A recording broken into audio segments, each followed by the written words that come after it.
Mis queridos alumnos, retornamos. Retornamos. ¿Estamos? Jóvenes. Hola, hola, hola. Chicos. ¿Estamos? Sí, maestra. ¿Listos? Perfecto. Muchísimas gracias por la respuesta. Vamos al texto número 2. Habíamos comentado que en el texto número 2, el texto número 2 habla acerca de tema central, número 1, la lucha y la derrota del monitor Huáscar frente a la escuadra naval chilena, ¿no? El texto aborda que sobre la participación del monitor Huáscar en la Guerra del Pacífico que enfrentó, ¿no?, Perú con Chile, y cómo el monitor combatió hasta el final, donde fue derrotado por las huestes chilenas. 1 de dedo. Cuando en este texto, en la parte de Grau, ¿no?, aquí con el check, Grau quedó, Huáscar a los 9:35 minutos y Grau quedó hecho pedazos, significa que Grau falleció, que Grau pereció. Sí, explosionó también, pero en este caso dice, hecho pedazos quiere decir que el autor describe como una granada, destruye la torre de control y obviamente también el cuerpo de Grau, que queda totalmente desintegrado por la explosión. Entonces, desmembramiento sí se da, pero no estás cortándolo.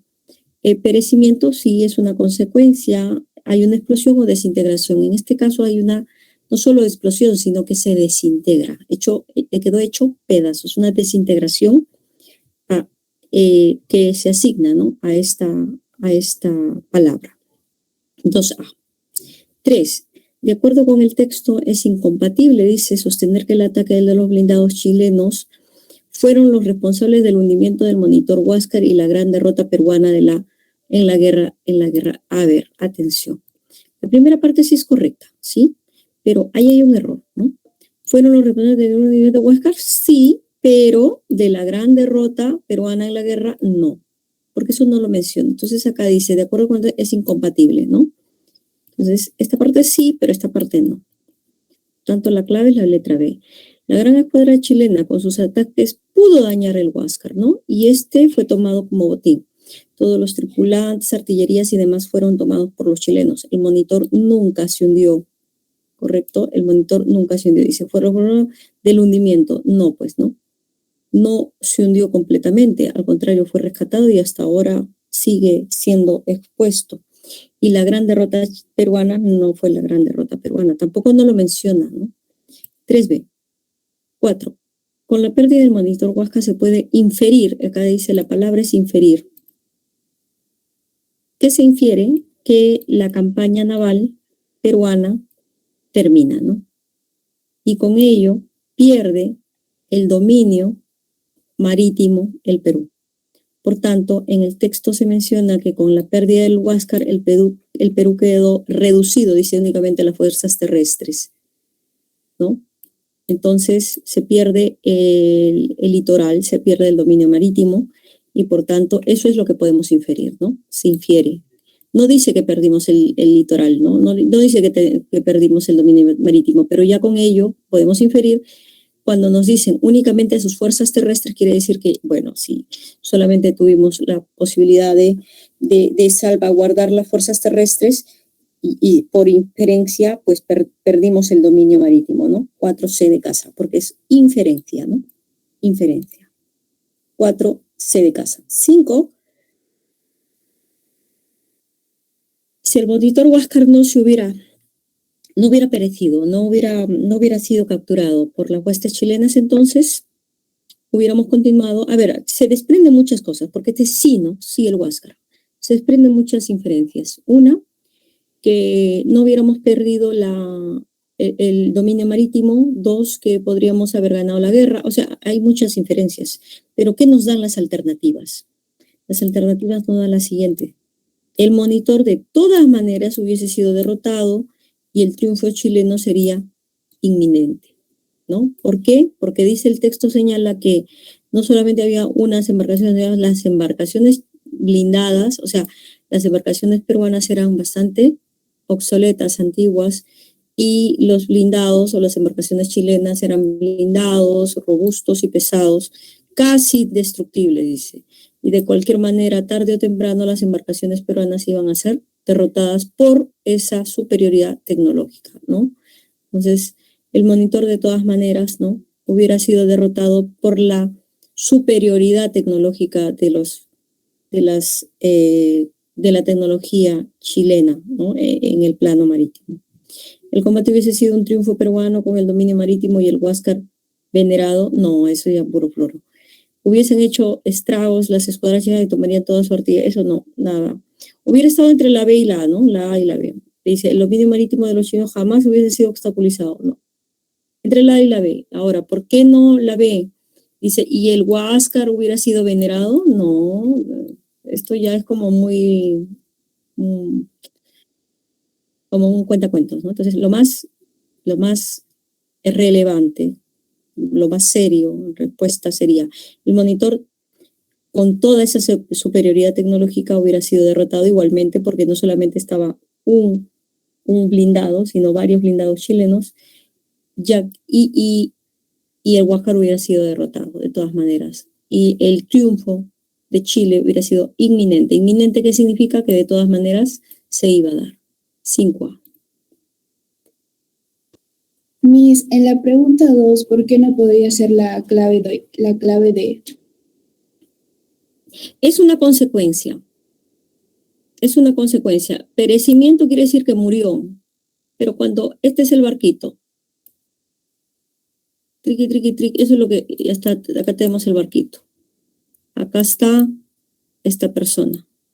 Te dan una granada, pum, revienta, pa, pa, pa, pa, pa, pa, pa, revienta.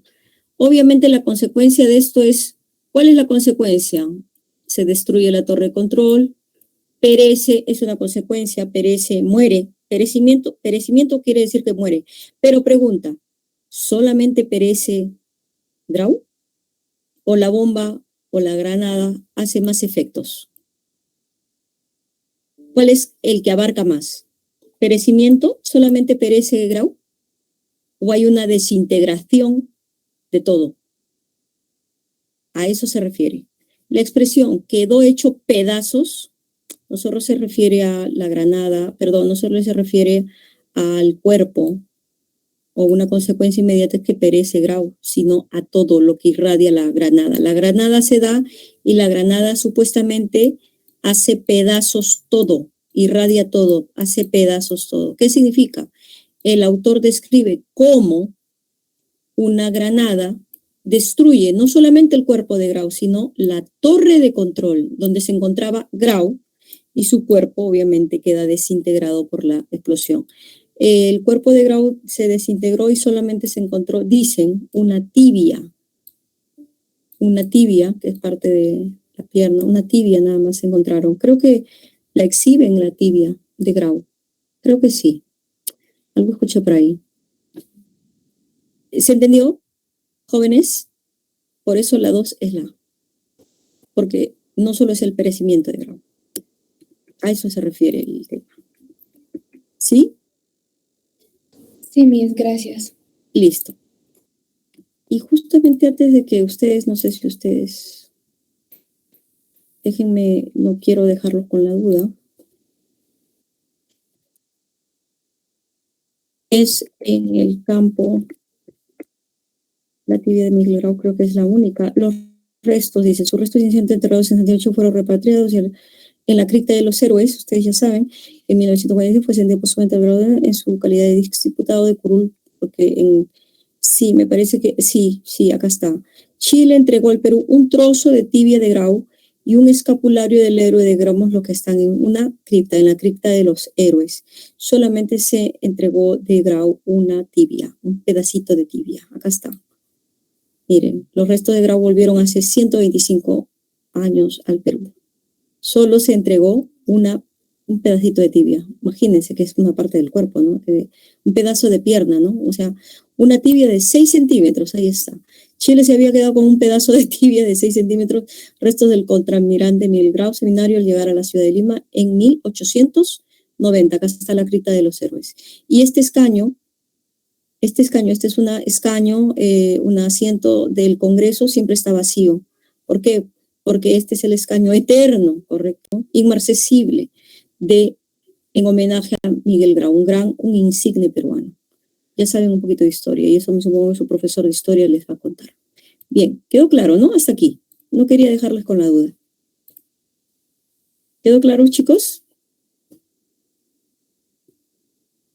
Hola.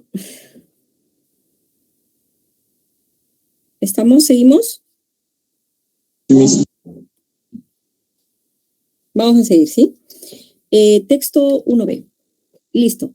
Este es dialéctico, o sea, vamos a ver una posición A y una posición B. Quienes se oponen a la cultura de la cancelación, ay, me encanta este texto.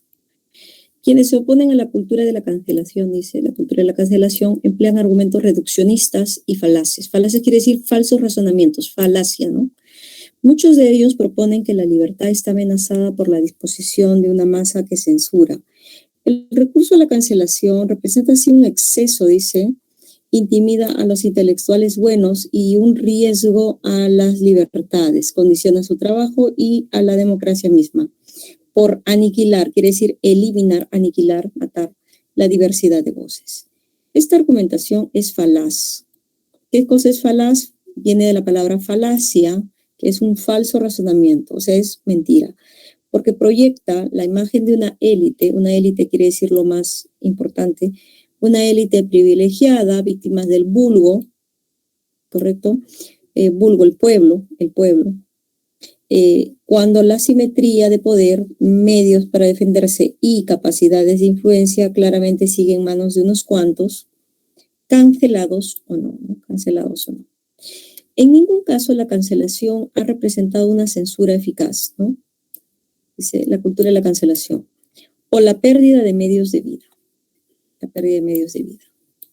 Además, este reduccionismo elude, dice acá, a la prueba de oro de la argumentación. Los argumentos deben poder defenderse de la crítica, no son defendibles solo por haber sido expresados, ya que no se pueden colocar en un mismo saco todo tipo de argumentos o premisas que niegan la validez de la interlocución o anulan derechos.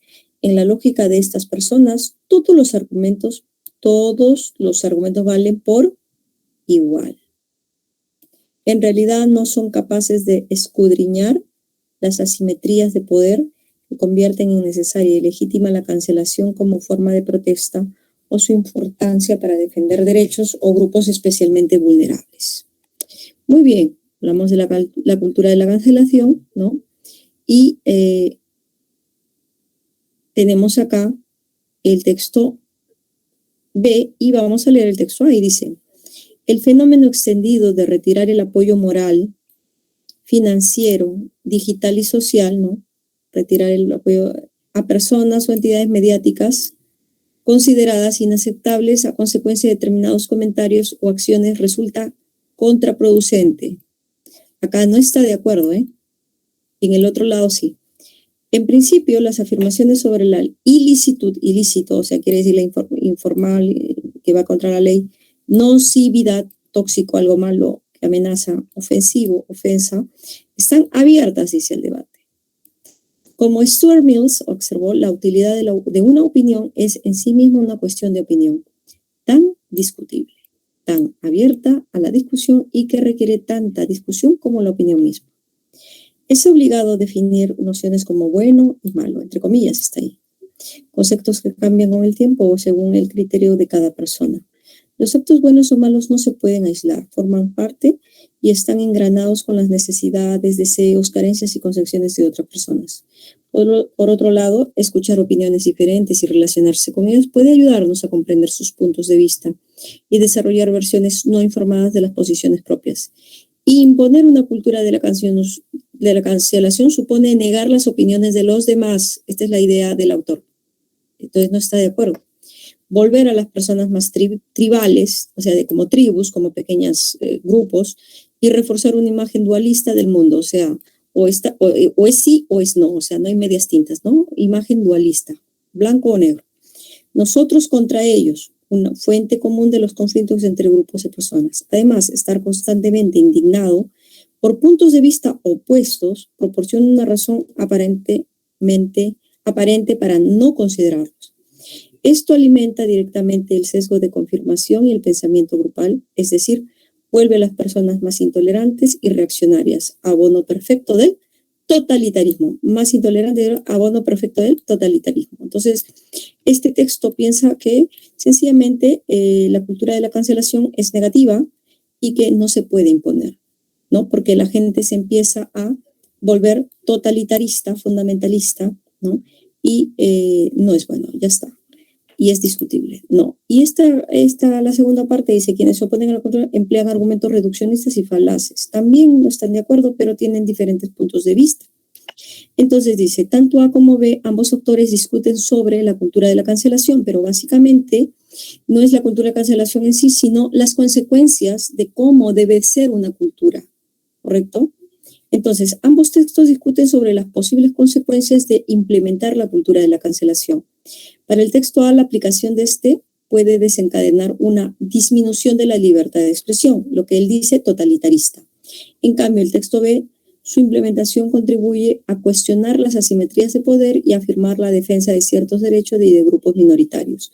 Por tanto, la clave A es la clave, las consecuencias de implementar la cultura de la cancelación. 1A. 2.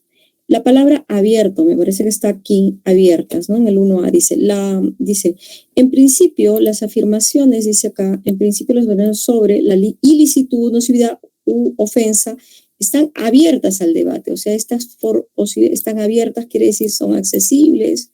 ¿Qué nos dice el texto? A ver. Apertura, certidumbre, polémica o precisión. En este caso se abre la polémica, o sea, están abiertas, o sea, se puede generar una controversia, un debate. Polémico es controversial. En el texto A, la frase estar abiertas al debate implica que las nociones propuestas son objeto de discusión permanente, o sea, hay un motivo de debate, y que sus significados se difieren a ser definitivos, ¿no? Están abiertas quiere decir que no está nada dicho, que hay un debate en torno a ello. Por tanto, el término abierto supone polémico. El debate es polémico. Controversial. 12. 3. En la primera parte de la contraargumentación propuesta en el texto B, el autor concluye que los críticos de la cancelación soslayan de modo falaz las asimetrías de poder, ¿no? La asimetría de poderes. En el texto B, ¿no? En la primera parte dice, el autor cuestiona, dice, la imagen de los críticos de la cancelación y propone de sí mismos como una élite privilegiada, víctimas del vulgo. Y desde su perspectiva, esta imagen es falsa, ¿no? Ya que encumbre la asimetría de poderes que existe en la realidad. Encumbre quiere decir sustenta, propala, fundamenta la asimetría de poderes que existe en la realidad. O sea, hay gente, muy poquitas personas que tienen poderes, mucho poder, y muchas personas que no tienen ninguno, entonces, o casi nada. Entonces, el 3B, correcto, se basa justamente en que los críticos de la cancelación, o sea, los que dicen, sí, una persona que no está con nosotros está en contra, entonces cancelémonos, no hablemos de él, etc. Esa se llama la cultura de la cancelación. Soslayan de modo falaz, o sea, ellos sustentan, ¿no? Pero es desde un punto de vista erróneo, ¿no? Es un modo falaz, erróneo, la asimetría de poderes, que ellos piensan que unos pocos deben tener el poder y muchos deberían seguir este poder, y no es así. 3B, es falaz. 4. Es falso sostener que el autor de A considera que la práctica de la cancelación contribuye a desarrollar una cultura democrática. Bueno, es falso porque no es una cultura democrática, pero acá en el caso de C, dice acá, cancelar a quienes no opinan lo mismo puede derivar en actitud totalitaristas. Cancelar a quienes no opinan lo mismo puede derivar en actitudes totalitaristas. En el texto, al final casi, el autor defiende la idea de que la cultura de la cancelación genera actitudes que finalmente contribuyen a la instauración de posturas totalitaristas. Entonces, esta es la clave. Es fácil sostener que A considera que la práctica de la cancelación contribuye, dice Reuser, una cultura democrática. No es democrática. Es totalitarista. 4C. 5. Si la humanidad pudiera establecer de forma taxativa, profesora, una consultita, ¿qué cosa es taxativa? Taxar es ordenar, de forma ordenada, orden. Dice, si la humanidad pudiera establecer de forma ordenada valores como bueno o malo, ¿no? O sea, entonces obviamente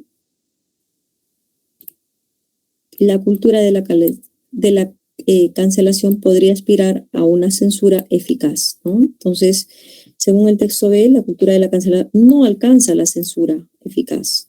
No obstante, si se pudiera determinar qué es lo bueno o lo malo, sería más fácil establecer qué actos deberían ser cancelados y en ese sentido la censura podría ser mucho mejor o mayor o de mayor eficacia.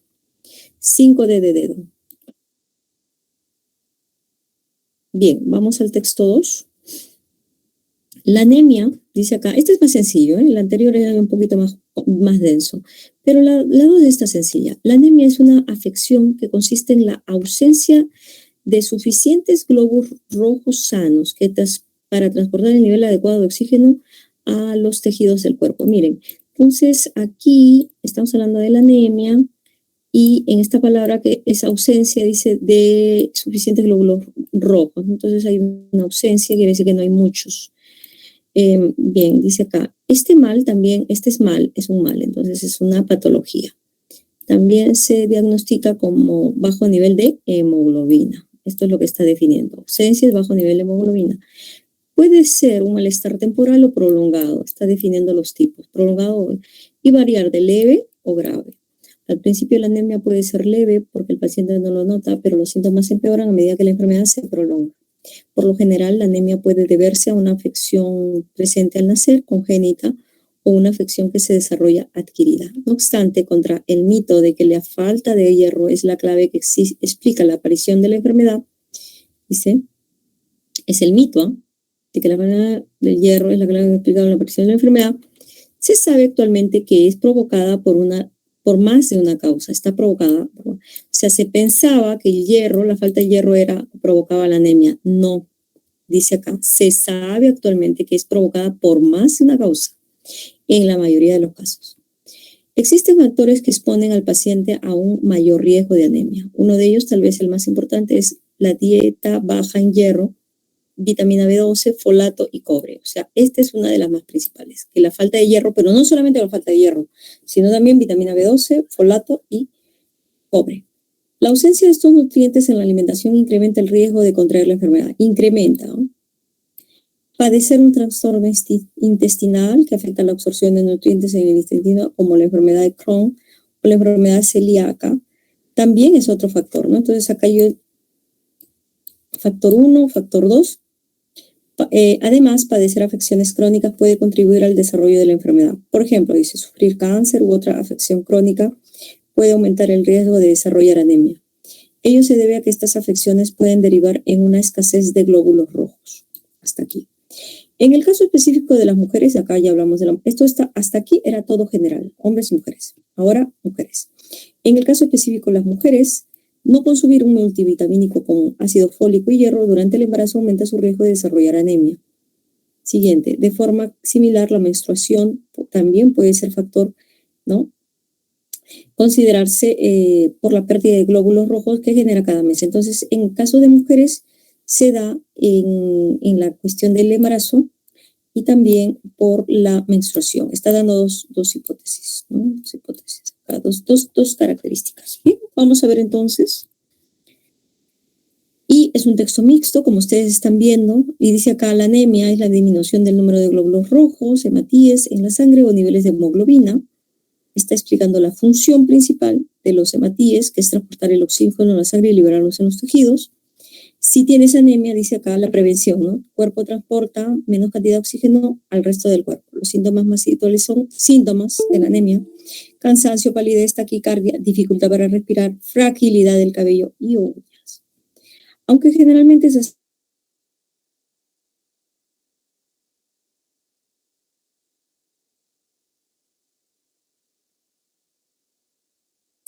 y explicando el por qué, sino también, ¿no?, su función y síntomas y la definición de la misma.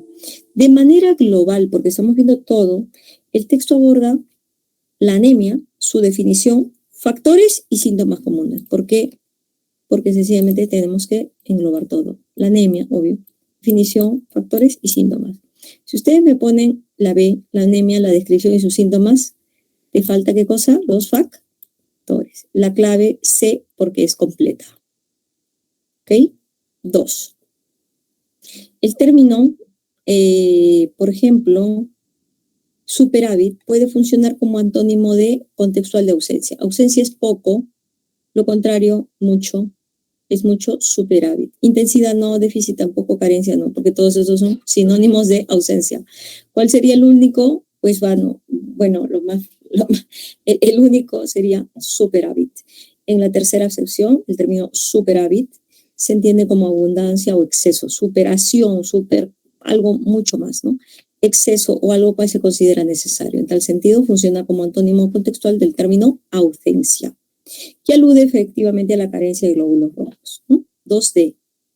3. Con respecto de la información del gráfico, es consistente sostener solo el gráfico. ¿Qué habla acerca del gráfico? Que los síntomas, ¿no? Uno de los síntomas es la frecuencia excesiva del ritmo cardíaco. Uno de los síntomas orbitales es la taquicardia, que se define como frecuencia excesiva del ritmo de las contracciones cardíacas, según el diccionario de la RAE. 3A de astuto. 4. Con respecto a los posibles factores que intervienen en la aparición de la anemia, no se condice afirmar, o sea, no es verdadero. El déficit de hierro, dice acá, constituye un hecho consustancial definitivamente, no. Estamos viendo, no se condice. Ya lo había dicho, la falta de hierro no constituye un factor clave único. Hay otros elementos, ¿no? Que hemos visto, ¿no? La vitamina B2, el cobre, etc. Entonces, según la lectura, la falta de hierro no constituye el único factor, ¿no? De la aparición de la anemia. Es un factor importante, pero existen otros elementos de relevancia para que te dé anemia. 4B. 5. Si los síntomas de la anemia se expresaran de forma severa desde un inicio, bueno, si fuera desde un inicio sería implausible que el paciente, ¿no?, dejara de notar la presencia del mal, porque al inicio el paciente no se da cuenta que tiene anemia, se le quiebran las uñitas, etc. Pero no se daría cuenta, ¿no? Pero si fuera desde el inicio, la anemia sería severa, entonces el paciente sí se daría cuenta, ¿no? Porque en el primer texto, en la primera parte del texto, se afirma que a veces la anemia puede ser tan leve que el paciente no llega a notarla. Si llegara a notar el paciente la anemia, inmediatamente notaría los síntomas. Y los síntomas son evidentes, ¿no? Son evidentes. Sería implausible que el paciente dejara de notar la presencia del mal. Los síntomas son súper evidentes. ¿Por qué son evidentes? Porque aquí en la imagen dice los síntomas: cansancio, palidez, taquicardia, dificultad para respirar, fragilidad del cabello y o uñas. O sea, esto, ¿quién no lo va a notar? Al toque. Entonces, sí, lo notaría. La clave sería la 5C de casa. Vamos al texto 3. Hace algunos días, dice, se viralizó la noticia del primer hallazgo de microplásticos en el torrente sanguíneo humano. ¡Bah! ¡Qué horror! Y como un recordatorio de la necesidad de reducir nuestro consumo de plástico, otra investigación advierte que las partículas sintéticas han llegado a nuestros pulmones. Este estudio ha descubierto 39 partículas microplásticas en 11 de 13 muestras analizadas de tejido pulmonar. Entre la gran cantidad de polímeros encontrados destaca el polietileno, el más común y químicamente simple. Su bajo precio y simplicidad, miren. Entonces estamos hablando de hallazgos de microplásticos donde en los seres humanos en general, ¿no? Simplicidad de fabricación permite que la producción alcance los 80 millones de toneladas anuales en todo el mundo. De ahí que se use para casi todo, desde bolsas, empaques, pinturas, juguetes, neumáticos y hasta en fibras de nylon de ropa sintética. Si bien solo se observaron pequeñas cantidades, estos microplásticos estaban presentes en la totalidad de los pulmones. Cuanto más profundo era el tejido pulmonar, mayor era la contaminación. A tal profundidad, las partículas de plástico resultaron ser inesperadamente grandes. Décadas atrás se pensaba que solo las partículas, esto es lo que se pensaba, menores de 3 UM de diámetro, podían ingresar en la región alveolar del pulmón. Sin embargo, la literatura científica reciente establece que el diámetro de los conductos alveolares está en 540, con una longitud de 1410, 1.41 milímetros, ¿no? Es por eso que el tamaño de las partículas recién halladas en los tejidos vivos sorprende tanto a los especialistas. Estamos hablando de microplásticos con aproximadamente 2.475 milímetros, ¿no?, de largo y hasta 88 micras de ancho. Son partículas demasiado grandes para estar presentes, pero de todos modos lo están. Dice la especialista Laura Sadowski.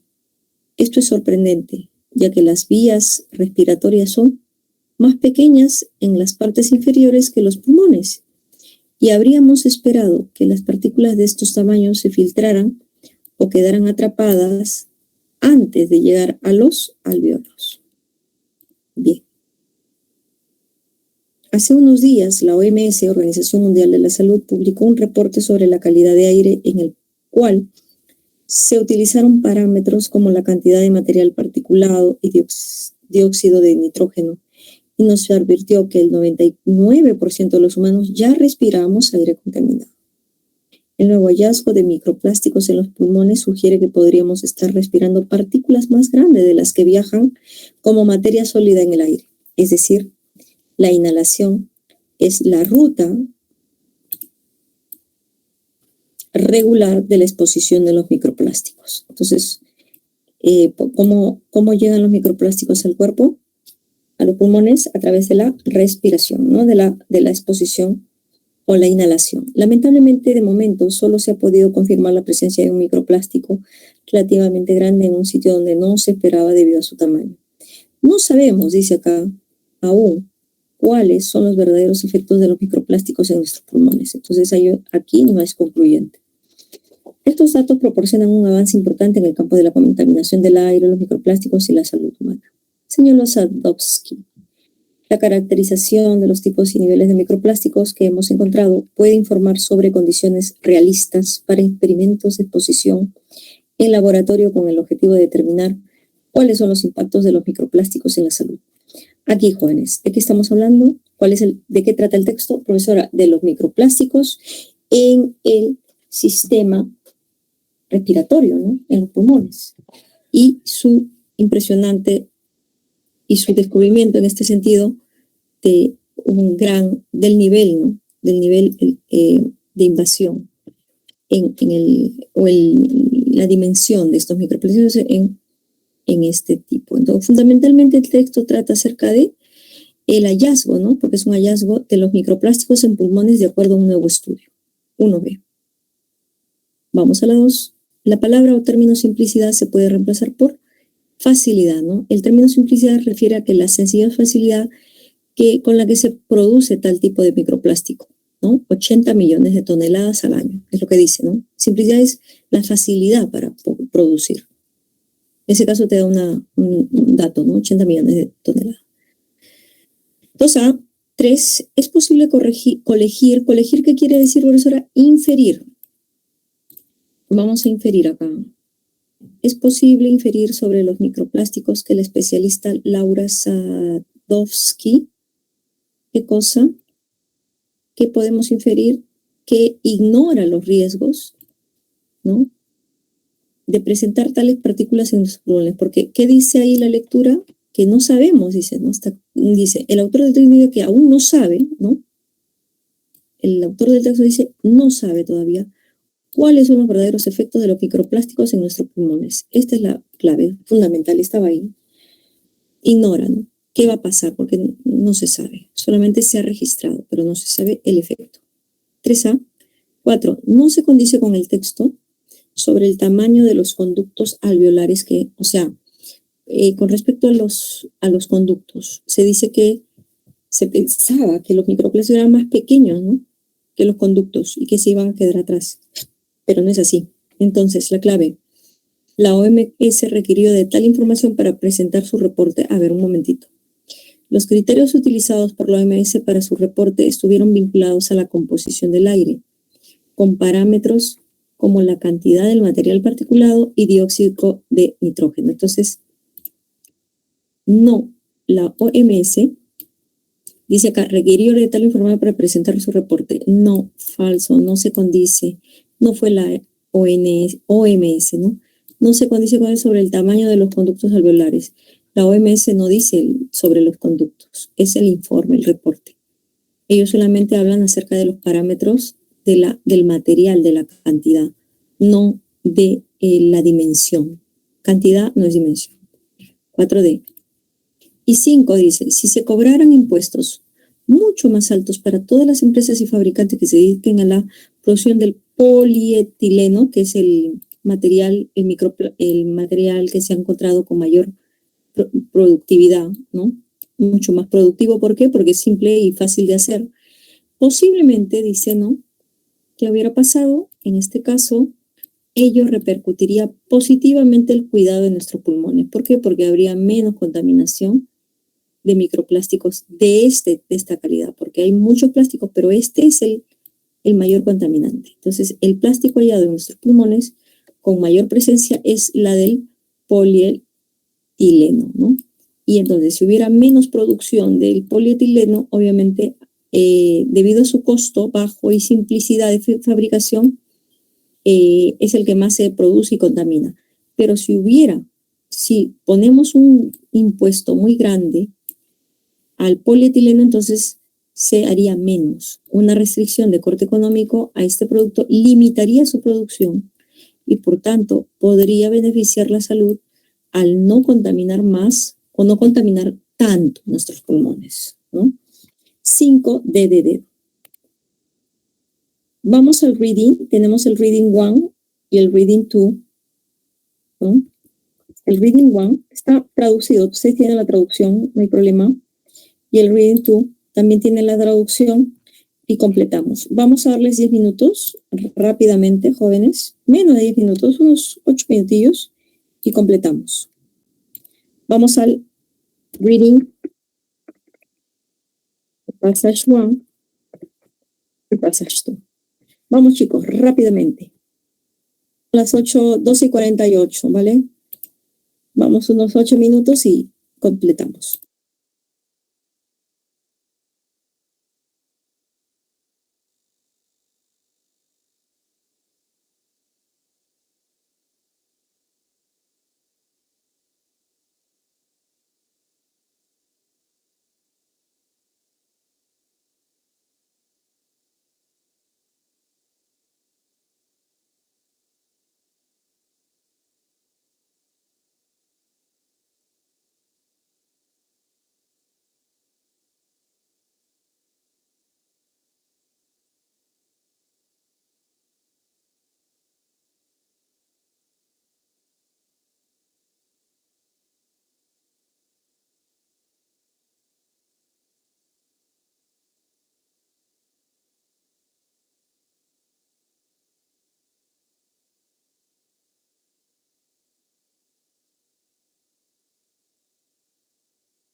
Bien, mis queridos alumnos, vamos a iniciar el passage number 1. A ver, atención, si ha faltado un poquito de tiempo, no se preocupen chicos, vamos a tener grabación siempre y van a poder revisar los textos, ¿sí? Bien, la traducción, reading number 1, section number letter C. Okay, Earth Day is an annual event of April 22 that celebrates the planet Earth and raises public awareness about environmental issues. Vamos a hablar acerca del Día de la Tierra, que es un evento anual el 22 de abril que celebra el planeta Tierra y crea conciencia pública sobre los problemas ambientales. Entonces, Día de la Tierra. Fundamental. ¿Listo? Dice, el día se observa en todo el mundo con mítines, conferencias, proyectos escolares y otras actividades. El senador Gaylord Nelson inició el Día de la Tierra en 1970. El evento ayudó a aumentar el apoyo público para la creación de la Agencia de Protección Ambiental, EPA, para abordar los problemas ambientales, ¿no? Problemas ambientales. Desde ese entonces, el Día de la Tierra ha contribuido a la aprobación de muchas leyes ambientales en los Estados Unidos. El Día de la Tierra recuerda a las personas que piensen en los valores de la humanidad, las amenazas que enfrenta el planeta y las formas de ayudar a proteger el medio ambiente. Dijo anteriormente a Life Science Susan Clayton, profesora de Psicología y Estudios Ambientales en the College of Worcester en Ohio, pensar en la historia del activismo ambiental y la forma en que las personas han trabajado juntas para cambiar las políticas puede hacernos más optimistas sobre la capacidad de realizar cambios positivos en el futuro, dijo Clayton. El Día de la Tierra 2022 tendrá lugar el viernes 22 de abril. Será el 52º aniversario del Día de la Tierra y estará marcado por varios eventos en todo el mundo. Muy bien, chicos, estamos hablando de el Día de la Tierra, ¿no? What is the main idea of the passage? The main idea of the passage is Earth Day is an event that aims to reflect of the problem of our planet. El Día de la Tierra es un texto, me equivoco, el texto, vale, así. El Día de la Tierra es un evento que tiene como objetivo reflexionar sobre los problemas de nuestro planeta. 1. A de astuto. 2. Basado en el texto, what is the concept of raise? Levantar significa generar, ¿no? Generar, dice, la palabra, the word raise, se refiere a la generación o desenvolvimiento, desarrollo de la conciencia pública, public awareness, about environmental issues, o sea, los problemas o temas ambientales. 2. Dedo, generar, ¿no? Conciencia, generar conciencia. Generate. Raise, generate. 2D. 3. About the Environmental Protection Agency, EPA, we can infer that, inferimos que esta agencia, según el señor Gaylord Nelson, jugó un papel importante en su creación, ¿no? Entonces, el texto dice que al comienzo del Día de la Tierra ayudó a la creación, ¿no?, de la agencia, y el senador Nelson inició el Día de la Tierra, ¿no? Entonces, clave B, Gaylord Nelson plays an important role in this creation, ¿no? 3B. 4. De acuerdo con el texto, es válido decir, ¿no? De acuerdo con el texto, es válido decir que el Día de la Tierra nos ayuda a crear una conciencia, ¿no?, concientizar, y que se pueden hacer cambios importantes a favor del medio ambiente, ¿no? ¿Por qué? Porque lo que quiere es concientizar. Hay 3 elementos: concientizar, ayudar en problemas ambientales y también los cambios, ¿no? 4, B de beso. 5. If there were no event similar to Earth Day until today, then, si no hubiera habido un evento similar al Día de la Tierra, por ejemplo, hasta el día de hoy, entonces la contaminación ambiental probablemente, o sea, estaría más incrementada, o sea, sería mayor. ¿Por qué? Porque no hay una conciencia. Por tanto, el Día de la Tierra, the Earth Day, helps reminding, o sea, nos ayuda, ¿no?, a recordar, reminding. Earth Day helps reminding us, nos ayuda a recordar. The damage, ¿qué cosa es el daño? We do to the environment, que nosotros podemos hacer al medio ambiente. Without this day, sin este día, without these days, there would be, probably, habría more environmental pollution. Si no habría este día, probablemente habría más contaminación. 5C. Reading number 2. The oldest human on record reached the age of 122. El hombre con mayor edad. El ser humano más anciano registrado alcanzó la edad de 122 años. Era una mujer francesa llamada Jean-Louise Calment. Y en su tiempo de vida, de 1875 a 1997, fue testigo de un periodo sin precedentes de innovación y crecimiento en la historia humana. En 1875, entonces, estamos hablando de un ser humano, el más longevo, ¿no? Que era una mujer francesa. Y porque es importante, vivió momentos de innovación y crecimiento en la historia humana. En 1875 aún faltaba décadas para la invención de la radio. En 1997, 70 millones de personas estaban en Internet. Pudo ver cambios, esta persona, en la tecnología generalmente reservada para viajeros en el tiempo en las películas. Eso es lo que llama la atención, que esta mujer pudo ver cambios grandes. Si vivir hasta los 122 años suena bien, un nuevo estudio tiene malas noticias. Sus posibilidades de llegar allí son muy escasas. De hecho, no es muy probable que la raza humana rompa ese récord nunca, ¿no? Esto se debe a que si bien la esperanza de vida promedio está aumentando en todo el mundo, la esperanza de vida máxima no lo está. Miren, una cosa es la esperanza de vida promedio, que aumenta, dice, y la esperanza de vida máxima. O sea que no vamos a superar los 122 años. Según un nuevo artículo que apareció en la revista Nature el jueves, sugiere que la supervejez de Calment fue un caso atípico extraño. O sea, es algo extraño, no es normal, no es común. Y no un objetivo que otros superarán, incluso en condiciones ideales. Muy bien. ¿De qué estamos hablando? Estamos hablando acerca de, correcto, las limitaciones que vamos a tener nosotros para vivir 122 años. O sea, nosotros no vamos a llegar a ese caso de 122 años porque fue un caso excepcional, ¿no? Atípico, dice. Entonces, la clave, el alumno, limitation to live more than 122 years. O sea, no estamos hablando del ejemplo de la mujer más anciana del mundo, no, sino que a través de ese ejemplo nosotros estamos diciendo que los seres humanos no vamos a ser tan longevos, no vamos a ser longevos, no vamos a ser tan viejos.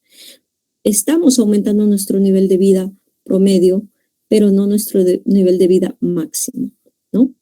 Bien, 1C. 2, acuerdo con el texto, la palabra slim is closest in meaning to. La palabra slimming significa delgado, reducido.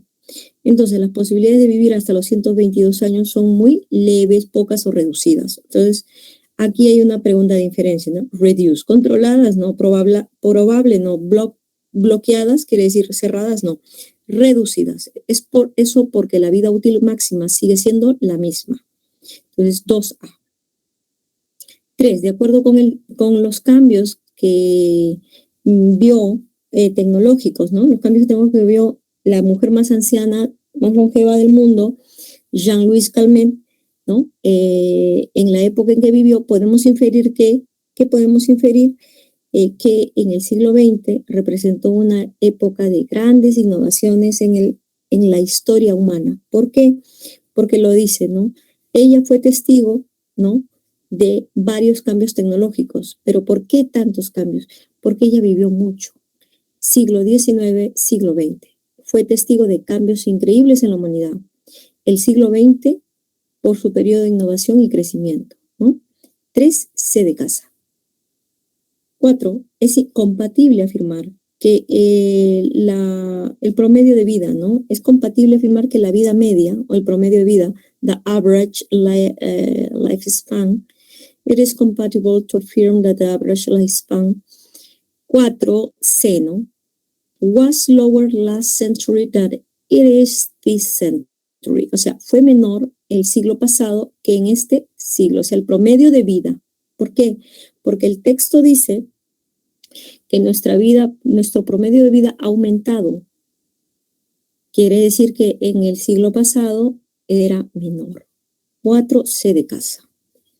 5, finalmente, if it were discovered that someone other than Jane Louise Comment reached the age of 122 then, si se descubriera que alguien que no sea Jean-Louis Comment cumplió 122 años, entonces el autor del texto aún mantendría su posición principal, porque no solamente el caso de Jean-Louis Comment fue un caso excepcional, anormal, eso lo dice al final.